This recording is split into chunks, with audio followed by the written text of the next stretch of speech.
Juntos mais uma vez para o nosso estudo em grupo. Estamos lendo nos domínios da mediunidade. Hoje vamos ver o capítulo 29, Anotações em Serviço. De retorno ao lar de Aulos, ocorreu-me auscultar-lhe a opinião com respeito a diversos problemas, sempre vivos ao redor de quantos se dedicam ao estudo de questões mediúnicas na atualidade terrestre. A atualidade terrestre foi meados do século passado. Em companhia do orientador, havíamos tocado de relance, mas seguramente, palpitante material que nos facultara excelente curso educativo.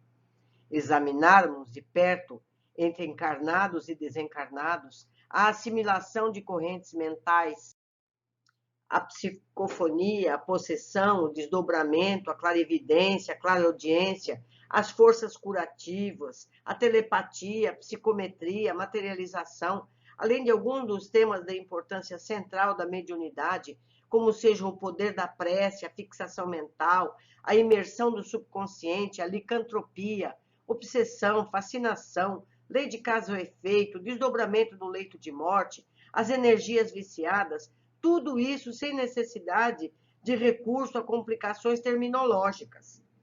Então, vejamos aqui o resumo que André Luiz fez sobre tudo que nós abordamos somente nessa obra. Imagine se somar tudo que nós vimos até aqui. Esse é o 8º livro. Não obstante nosso respeito à ciência humana, indagávamos intimamente por que motivo tanto embaraço verbalístico em sucessos comuns a todos, quando a simplificação seria bem mais interessante. Os metapsiquistas chamavam criptestesia a sensibilidade oculta, críptica, e batizaram o conhecimento de fatos sem concurso dos sentidos carnais com a palavra metanionia. Dividiam os médiuns sujeitos, na terminologia de alguns investigadores, em duas categorias, dos faculdades psicológicas inabituais e os faculdades mecânico-físico-químicas, e por aí afora. Não há necessidade dessa terminologia, nos diz André Luiz. Porque não aplainar tais dificuldades de expressão? Afinal, refletia eu, a mediunidade, na essência, consulta o interesse da humanidade inteira. Acalentava tais pensamentos quando Aulos, observando-me, por certo, a crítica meditada, considerou: a mediunidade, indubitavelmente, é patrimônio comum a todos. Entretanto, cada homem, cada grupo de homens no mundo registram-lhe a evidência a seu modo. De nossa parte, é possível abordá-la com a simplicidade evangélica, baseado nos ensinamentos claros do Mestre, que esteve em contato incessante com as potências invisíveis ao homem vulgar, curando obsediados, levantando enfermos, conversando com os grandes instrutores materializados no Tabor, ouvindo os mensageiros celestiais em Getsemane, voltando ele próprio a comunicar-se com os discípulos depois da morte na cruz. Jesus se materializou, ficou 40 dias entre todos. Entretanto, a ciência terrestre, por agora, não pode analisá-la sem o rigor da experimentação. O assistente fez ligeira pausa e prosseguiu. Não importa que os aspectos da verdade recebam vários nomes, conforme a índole dos estudiosos. Vale a sinceridade com que nos devotamos ao bem. O laborioso esforço da ciência é tão sagrado quanto o heroísmo da fé. A inteligência, com a balança e com a retorta, também vive para servir o Senhor. Esmerilhando os fenômenos mediúnicos e catalogando-os, chegará ao registro das vibrações psíquicas, garantindo a dignidade da religião na era nova. Não desejava, porém, situar a conversação nos domínios científicos. Nosso aprendizado atingia o marco final. Aquela era a última noite em que podíamos desfrutar a sábia companhia do orientador, e punha-me a ouvi-lo quanto à mediunidade em si. Por essa razão, provoquei o diálogo que passarei a desdobrar. Vamos lá.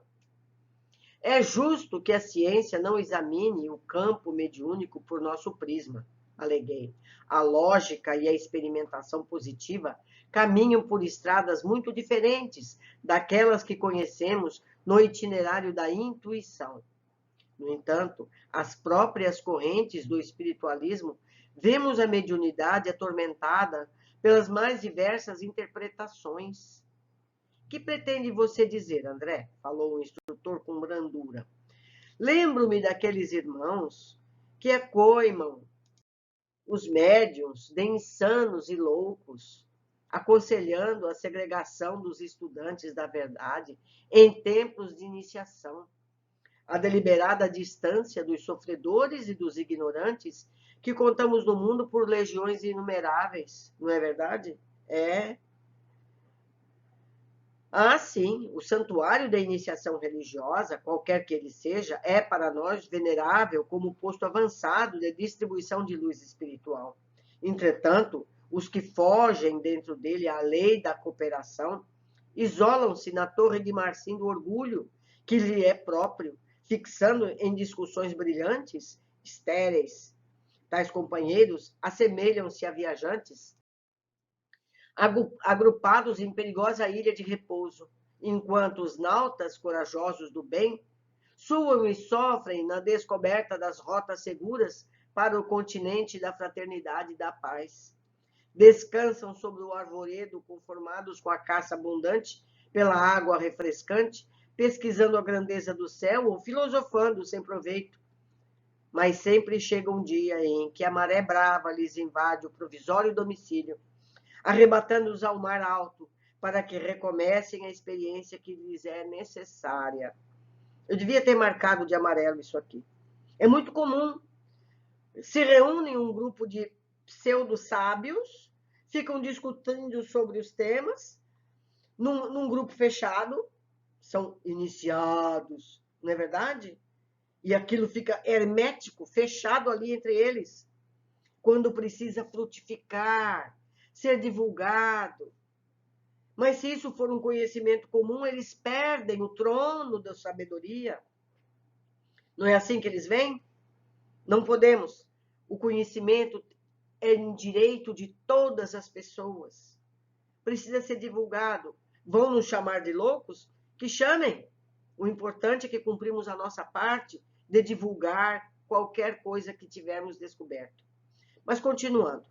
Muitos estudiosos da nossa esfera de realização no mundo asseveram que será lícito cultivar tão somente o convívio com os gênios superiores da espiritualidade, relegando as manifestações mediúnicas vulgares à fossa da obsessão e da enfermidade, que, na opinião deles, devem ser entregues a si mesmas, sem qualquer atenção de nossa parte. Não é isso que nós vemos? Ah, você é um médium desequilibrado? Enfia no hospício.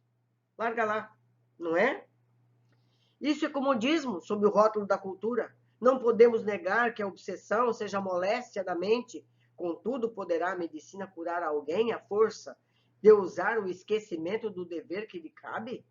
Os gênios realmente superiores da espiritualidade jamais abandonam os sofredores e os pequeninos, à maneira do sol que clareia o palácio e a furna, com o mesmo silencioso devotamento, auxiliam a todos em nome da providência. Nenhum de nós é escolhido, meus amigos. Todos somos operários, todos somos aprendizes, e cabe a nós ajudarmos-nos uns aos outros. Há companheiros no espiritualismo que não suportam qualquer manifestação primitivista no terreno mediúnico. Quantos nós conhecemos que condenam os grupos africanos de religião espiritualista? Não é verdade? Todos conhecemos amigos que negligenciam, acham que é uma cultura inferior. Não é, não é não. É tão boa quanto qualquer outra. E talvez mais dedicada aos seus, né? Continuamos. Se o médium não lhes corresponde à exigência, revelando-se em acanhado círculo de compreensão ou competência, afastam-se dele, agastadiços, categorizando por fraude ou mistificação valiosas expressões da fenomenologia. Aulo sorriu e comentou: serão esses provavelmente os campeões do menor esforço. Ignoram que o sábio não dispensou a alfabetização no começo da existência. Ninguém chega à sabedoria sem os primeiros passos. E, de certo, amaldiçoam a criancinha que não saiba ler. Semelhantes amigos, André, ouvidam o socorro que receberam da escola primária e solicitando facilidades à maneira do morfinômano que reclama entorpecentes, viciam-se em atitudes deploráveis à frente da vida, de vez que tudo exigem para si, desrespeitando a obrigação de ajudar aos que ainda se encontram na retaguarda. Há quem diga que o espiritualismo age erradamente, abrigando os desequilibrados e os enfermos, porque com isso oferece a impressão de uma doutrina que, à força de ombrear com a loucura para socorrê-la, vai convertendo seus templos de oração em vastos refúgios de alienados mentais. Que tristeza, meus amigos, quem pensa dessa maneira, não é? Simples disparate dos que desertam do serviço ao próximo. A medicina não sofre qualquer diminuição por prestar auxílio aos enfermos. Honrada pelos hospitais em que atua, engrandece à medida que agiganta na obra assistencial aos doentes. O Espiritismo não pode responsabilizar-se pelos desequilíbrios que lhes pedem amparo, tanto quanto não podemos imputar ao médico a autoria dos males que lhe requisitam a intervenção. Aliás, temos nele o benfeitor da mediunidade torturada, da mente doentia, propiciando-lhes o bálsamo e o esclarecimento indispensáveis ao reajuste. É muito fácil inventar teorias que nos exonerem do dever a servir.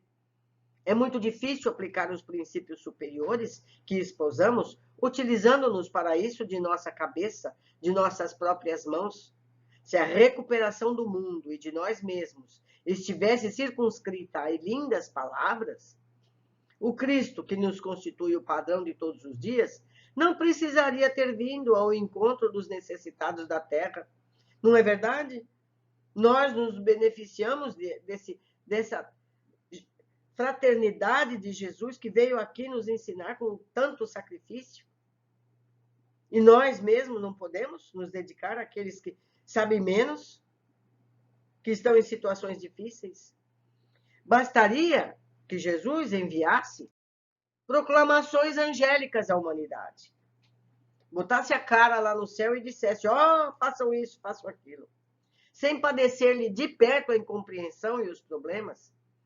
Felizmente, porém, os espiritualistas conscientes e sensatos estão aprendendo que o nosso escopo é reviver o Evangelho em suas bases simples e puras. Não que o Senhor não nos concede o tesouro da fé, apenas que possamos crer e falar, mas também para que estejamos habilitados a estender o bem, começando de nós mesmos. Há igualmente quem afirme que em todos os processos de obsessão funciona implacável a lei de causa e efeito, e que por isso não vale interferir em favor da mediunidade atormentada, não é? A gente já não ouviu isso? Está pagando uma conta dele, deixa ele lá sofrer. Mera argumentação do egoísmo bem nutrido. Isso seria o mesmo que abandonar os doentes sob o pretexto de que são devedores perante a lei. Eu conheço grupamentos religiosos que pensam assim. Está pagando karma, deixa ele lá pagar. Todos lutamos por ressarcir compromissos do pretérito. Todos nós. Compreendendo que não há dor sem justificação. E se sabemos que é só o amor puro e o serviço incessante são capazes de garantir-nos a redenção, uns à frente dos outros, como desprezar o companheiro que sofre em nome de princípios a cujo funcionamento estamos submetidos por nossa vez? Hoje é o vizinho que amarga a consequência de certas ações efetuadas à distância, no tempo. Amanhã seremos nós a colher os resultados de gestos que nos desabonaram no passado e que agora nos afligem no presente, abra um parêntese, e a gente erra por omissão. Se nós não ajudamos, estamos nos omitindo, e amanhã alguém vai nos desprezar também. Se falece a cooperação entre as vítimas do espinheiro, de certo será muito mais longa e difícil para cada um a tarefa salvadora. Não faltam igualmente os que supõem não devamos atender a qualquer problema de mediunidade complexa, porque, dizem eles, cada criatura deve procurar a verdade por si. Admitem que as religiões não passam de muletas e que a ninguém assiste à faculdade de socorrer-se de instrutores em assuntos da própria orientação. Aulus esboçou um gesto de bom humor e redarguiu. Isso seria suprir a escola e vilipendiar o amor imanente da criação inteira. A religião digna, qualquer que seja o templo em que se expresse, é um santuário de educação da alma em seu gradativo desenvolvimento para a imortalidade. Imaginemos um país imenso em que milhões de crianças fossem relegadas ao abandono pelos pais e mestres sob a alegação de que lhes cabe o dever de procurar a virtude e a sabedoria por si, furtando-se-lhes toda espécie de apoio moral e espiritual, cultural, o que seja. Não é uma boa analogia? Imaginemos um campo enorme superlotado de enfermos, aos quais eminentes médicos recomendassem procurar a saúde por si mesmos, confiando-nos à própria sorte. Onde estaria a lógica de semelhantes medidas? A interdependência mora na base de todos os fenômenos da vida. O forte é tutor do fraco, o sábio responsabiliza-se pelo ignorante, a criancinha na terra não prescinde do concurso dos pais. O instrutor fez ligeiro intervalo e prosseguiu. É preciso considerar que nem todos possuem idêntica idade espiritual e que a humanidade terrestre, em sua feição de conjunto, ainda se encontra tão longe da angelitude quanto a agressiva animalidade ainda está distante da razão perfeitamente humana. É muito cedo para que o homem se arrogue o direito de apelar para a verdade total.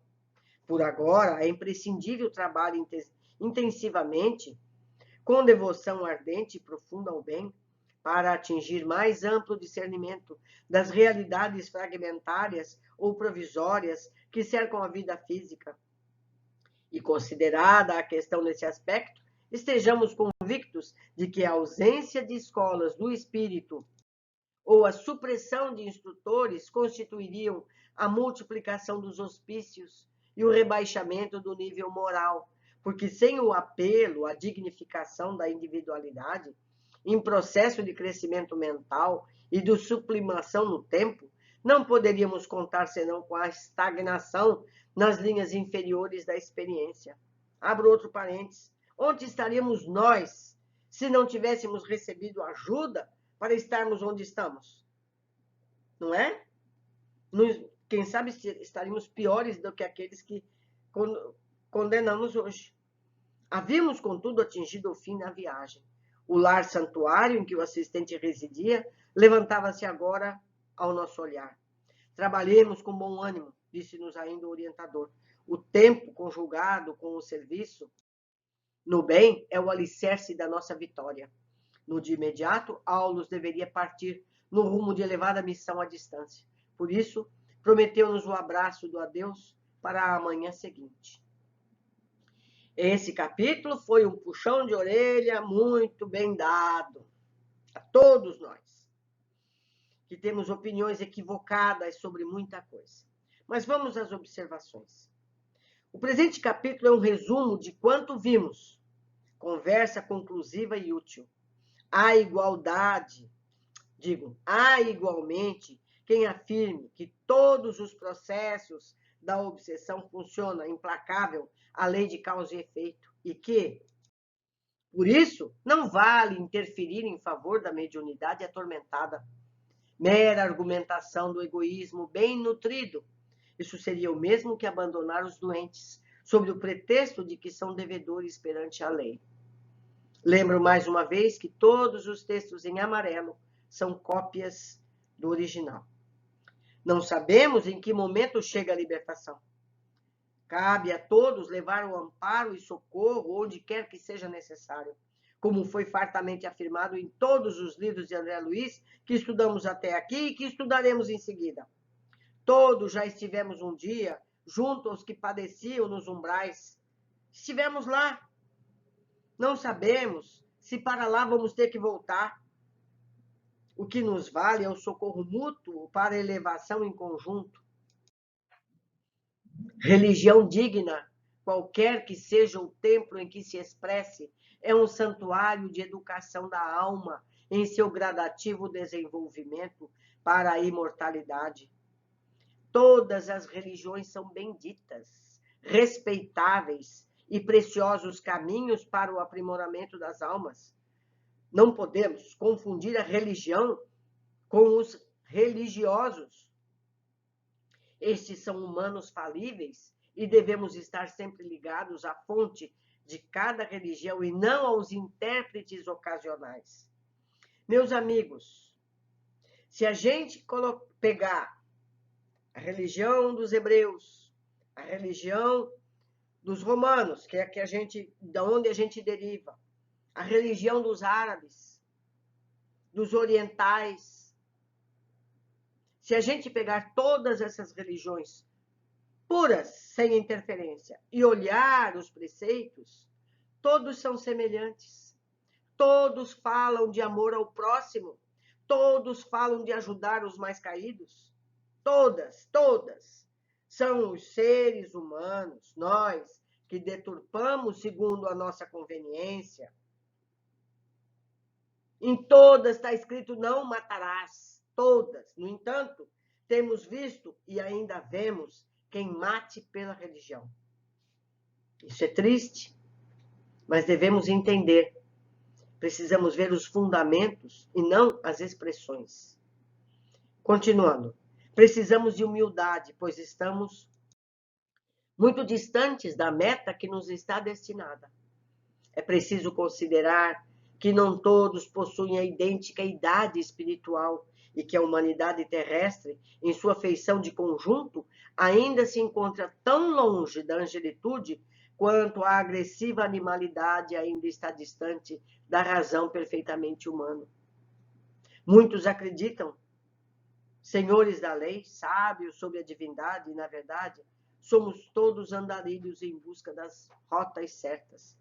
E foi dito, estamos mais perto das amebas que dos anjos, não é?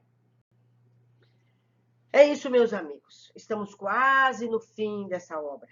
Deixo aqui meu e-mail, meu contato. Eu espero os comentários de vocês para que possamos crescer juntos em nossos estudos. Um grande abraço e até o nosso capítulo seguinte.